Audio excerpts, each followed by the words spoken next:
After months of stalled diplomacy and battlefield escalation, a rare late-night meeting in Moscow has reopened the door to high-stakes negotiations between Washington and the Kremlin. Russian President Vladimir Putin sat down for nearly 4 hours with U.S. envoys linked to President Donald Trump, talks described by Moscow as substantive, constructive, and very frank. But while dialogue has resumed, Russia made one thing unmistakably clear: without resolving territorial questions, there will be no durable peace. According to Kremlin aide Yuri Ushakov, the talks reinforced a position Russia has held for months, that borders and territorial control are the central issue. Ushakov said Moscow remains committed to a framework first discussed at the Anchorage Trump-Putin summit, insisting that without agreement on land, diplomacy cannot succeed. He confirmed Russia will join three-way security talks with the U.S. and Ukraine in Abu Dhabi, led by Admiral Igor Kostuchkov, while economic discussions will run on a parallel track. Despite the long meeting, Russian officials avoided declaring a breakthrough.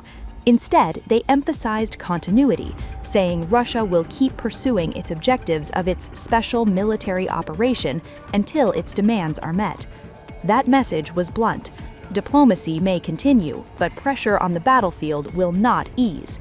At the same time, the Abu Dhabi talks signaled that channels remain open, a critical development after months of frozen contact.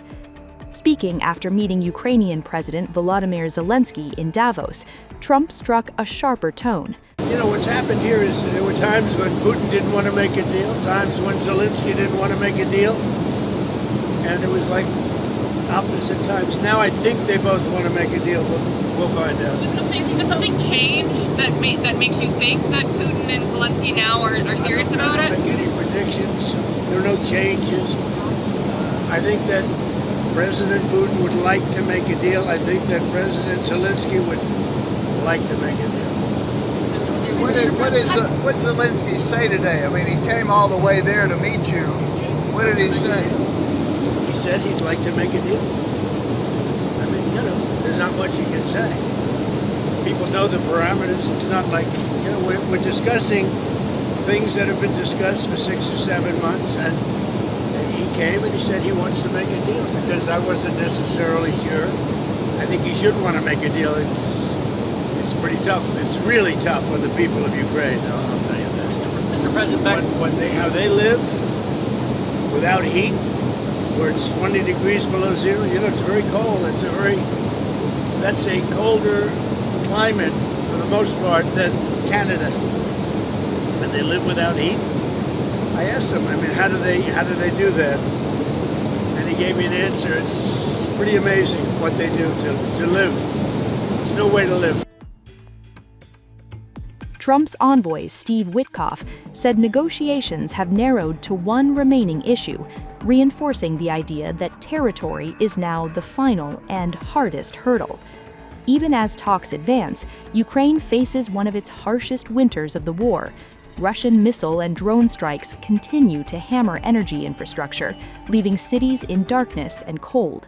Kyiv argues the attacks prove Moscow isn't serious about peace, a claim Russia flatly rejects, pointing instead to its battlefield momentum.